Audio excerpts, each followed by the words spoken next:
Olá, meu nome é Vinícius, eu estou aqui para responder a questão 743 do livro, que consiste em mostrar que a minha equação 757, essa minha psi aqui, ela satisfaz a equação de Schrödinger independente do tempo para duas partículas, que é essa minha equação. Isso para quando o meu potencial ele for igual a zero. Ou seja, esse meu termo aqui que depende do potencial V, ele vai ser igual a zero. Então ele vai deixar de existir. Para isso, a gente vai ter que pegar a nossa psi e encontrar a derivada segunda parcial de cada uma das minhas com relação a cada um dos meus termos, né? Aqui eu tenho uma derivada parcial segunda com relação a x1 e aqui eu tenho uma derivada parcial segunda com relação a x2. Então eu vou ter que fazer isso. Então, como é que a gente faz isso? Certo? Então o primeiro passo que eu fiz para facilitar os cálculos foi dividir a minha psi em duas psis. Essa minha primeira parte eu vou chamar de psi1 e essa minha segunda parte eu vou chamar de psi2. Por quê? Porque isso vai facilitar os cálculos, principalmente na hora da gente encontrar as derivadas parciais. Então, se a gente for observar, a gente vai ter que encontrar a derivada parcial de cada um dos termos. Então, para o primeiro termo, para aquele primeiro lado, o que a gente vai ter? A gente vai ter que encontrar a derivada parcial da psi, né, com relação a x1. Só que naquela equação que eu dividi na anterior, a minha psi de 1 de 2, ela era formada por duas psis. Uma psi que era a psi de 1, que era isso daqui, e uma psi que só dependia de x2, que era essa daqui. Então, se apenas essa derivada parcial ela é com relação a x1, eu não preciso considerar esse cara, porque esse cara aqui vai ser constante. Porque é apenas esse meu seno que ele vai ter a dependência com esse cara. Então, esse meu cara aqui, ele não é derivável, ele é como se fosse uma constante, ele passa para frente da minha constante. E é isso que a gente vai fazer. Então, vou passar esse meu psi com relação que tem dependência só em x2 para frente da minha derivada parcial. E isso é só encontrar a derivada segunda parcial com relação a x1 do seno de π de x1 sobre L. Então, para a gente encontrar essa derivada segunda parcial, é só a gente derivar duas vezes esse cara. Então, como é que a gente faz para derivar ele duas vezes? Então, a primeira coisa, eu vou encontrar a primeira derivada dele e depois derivar de novo. Para a gente encontrar a primeira derivada desse cara, é muito fácil. É utilizar a regra da cadeia, né? Eu derivo o que está de dentro, né, vezes a derivada de fora. Então, se eu derivar isso daqui com relação a x1, a derivada de x1 é 1. Então, vai ficar πl. Então, eu derivando uma vez isso, vai ficar a derivada de x2 aqui fora e só uma única derivada parcial, não segunda agora, porque eu já derivei uma vez, com relação a 1. Eu derivando essa parte de dentro, esse x deu 1 e esses dois caras são constantes, ele sai para fora. Então fica π sobre L, que vai multiplicar a derivada desse cara aqui agora todo, né? Do meu seno. E a derivada do meu seno é menos o cosseno. Menos o cosseno do que está ali dentro. De π x1 sobre L. E agora, o que é que a gente vai fazer? A gente vai derivar de novo. Então, se a gente derivar de novo, é a mesma regra, né? Esse meu psi de x2 está fora. Então, psi de x2 está aqui fora. E eu vou derivar com relação a x1 tudo isso daqui. A gente vê que π sobre L é constante, então ele sai aqui para fora. π sobre L vezes a derivada desse cara. Vou tirar esse negativo aqui para fora também, porque ele não vai importar para a gente. Agora é aplicar a regra da cadeia, que é derivar essa parte aqui de dentro e depois derivar o que está fora, multiplica pela derivada de fora. Então, a derivada dessa parte aqui de dentro com relação a x1, a derivada de x1 é 1. Os dois são constantes. Então, vai dar π sobre L de novo. Multiplicando com esse cara, fica π ao quadrado sobre L ao quadrado. E a minha derivada do cosseno é o seno. Então, dá o seno da parte de dentro.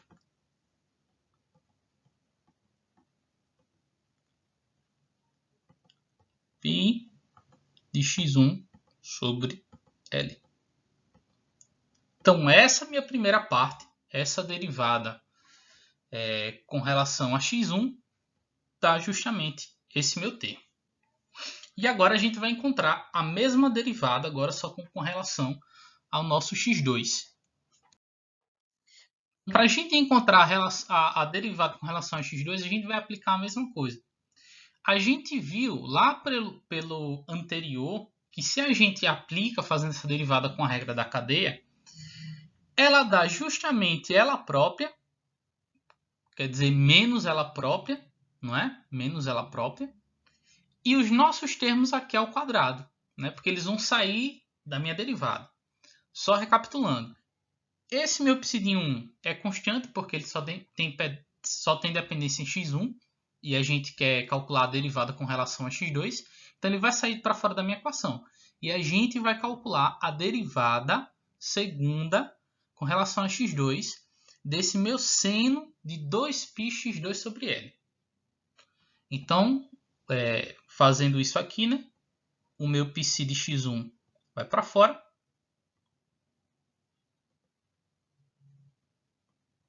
Saiu para fora. Vezes a derivada segunda parcial de x2.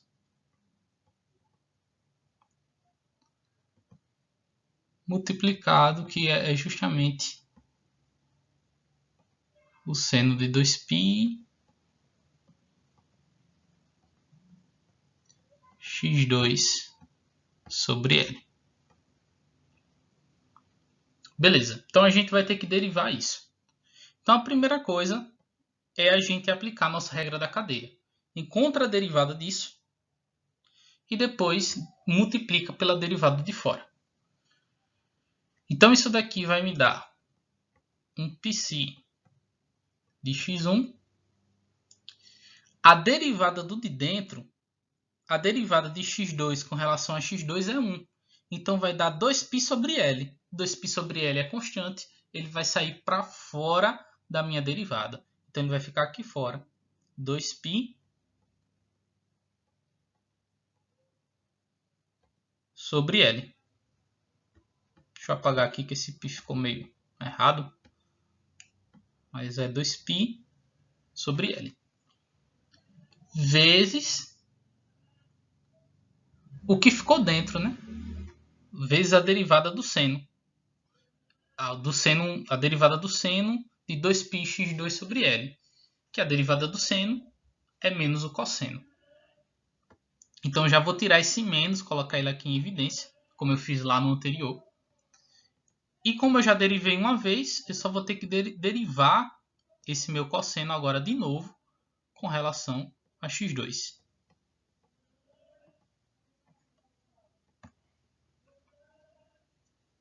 Do cosseno de 2π sobre L x2. E agora o que é que a gente vai fazer? A gente vai derivar com relação a x2 desse cara.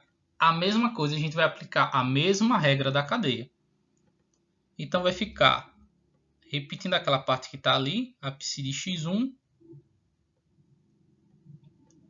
E agora a gente vai derivar, né? Escrever esse restante aqui dessa constante, 2π sobre L. E agora vamos derivar aquilo dali. Lembrando, regra da cadeia, derivada do que está dentro vezes a derivada do que está fora. A derivada do que está dentro, derivada de 2π x2 sobre L com relação a x2, tudo é constante. E a derivada de x2 é 1. Então esse 2π sobre L sai para fora e só fica a derivada de x2, que é 1. Então, esse 2π sobre L, ele vai passando ele para cá, né? É justamente esse cara. Então vai dar cada um desses termos aqui ao quadrado. 2 ao quadrado, π ao quadrado e L ao quadrado. Isso vezes multiplicado pela derivada agora do que está fora. Porque é a regra da cadeia, né? A gente pegou a derivada do que está dentro e vai multiplicar pela derivada do que está fora. Então é a derivada do cosseno. A derivada do cosseno é o seno. Então dá o seno de 2π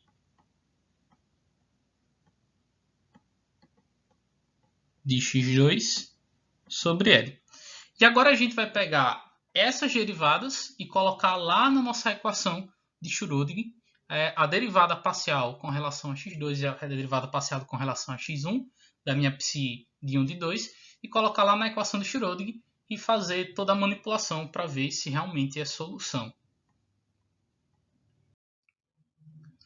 Pronto. Então aqui eu já substituí as minhas derivadas que eu encontrei no lugar delas, né? A derivada, essa aqui é a minha derivada com relação a x1 e essa daqui é a minha derivada com relação a x2. Beleza? Então, coloquei tudo bonitinho, separando, certo? E agora o que a gente vai fazer é o seguinte, se vocês prestarem bem atenção, esses meus caras aqui eu coloquei como psi2, né? Porque eles eram constantes e não tinha dependência de x1. Tanto esse cara aqui, quanto nesse caso, para minha derivada com relação a x2. Mas se vocês perceberem, esse meu cara aqui, esse meu termo aqui, ele é justamente psi1. E esse meu outro termo aqui, ele é justamente o meu psi2. Então eu vou reescrever minha equação como ela sendo, como esses termos sendo π1 e esse meu termo aqui sendo π2. Por que eu vou fazer isso? Porque aqui vai dar π1 vezes π2. E π1 vezes π2 é minha π de 1 de 2. Então, reescrevendo isso, vai ficar menos h cortado ao quadrado sobre 2m, que multiplica menos π ao quadrado sobre L ao quadrado. Esse meu termo aqui é justamente a minha π de 1. π1. Então ficou a π1 vezes a minha π2. Menos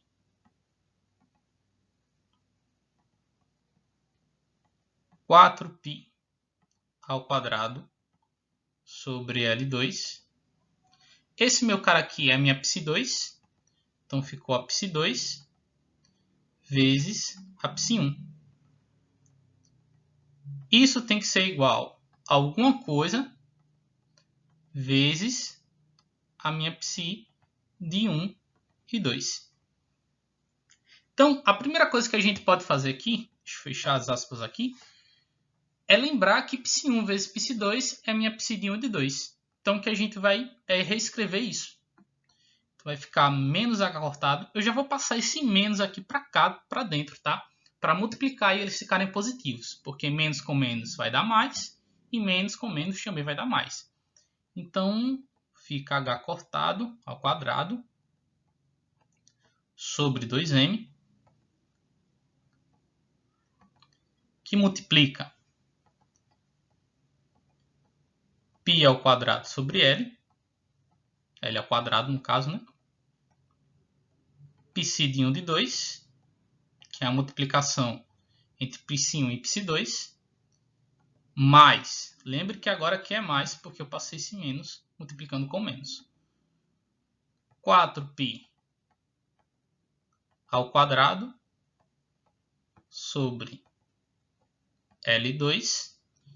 π2 vezes π1 é π de 1 de 2. π de 1 e 2 é igual a energia vezes a π de 1 e 2. E agora, o que é que a gente vai fazer? Dá para a gente somar essas equações, porque elas tinham o mesmo denominador, que é L2, L elevado a 2. Então aqui, ó, o que eu vou fazer? Eu vou repetir essa parte, h cortado ao quadrado, sobre 2m, e colocar aqui do lado dela, certo? Colocar aqui bem do lado dela, justamente a multiplicação entre essas... multiplicação não, perdão. A soma dessas duas partes aqui de dentro. Por quê? Porque esse daqui vai dar um termo e um termo vezes esse. Então eu não estou modificando nada. Só estou fazendo de forma mais rápida. Então aqui eu vou ter π ao quadrado. Todo mundo vai ficar sobre L, né? L ao quadrado. Todos os termos têm o mesmo denominador. Então é só repetir a parte de baixo. A parte de baixo é L ao quadrado. E L ao quadrado vezes 2m vai ficar 2mL ao quadrado. Estou fazendo direto. Já estou somando e colocando aqui dentro. Porque é o mesmo denominador aqui, fica L ao quadrado. E multiplicado por 2m, fica 2mL ao quadrado. Agora, como esse cara aqui vai estar no mesmo denominador, né? É só a gente somar a parte de cima. Então, π ao quadrado mais 4π ao quadrado dá 5π ao quadrado. 5π ao quadrado. E o π de 2 aqui do lado.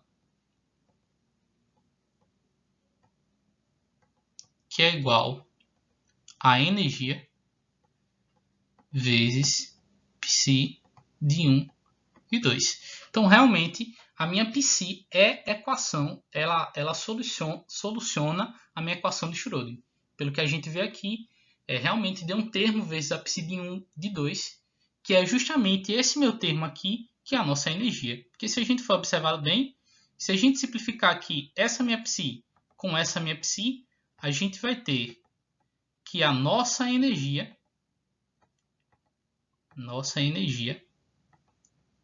ela é igual a h cortado ao quadrado 5π ao quadrado sobre 2mL ao quadrado.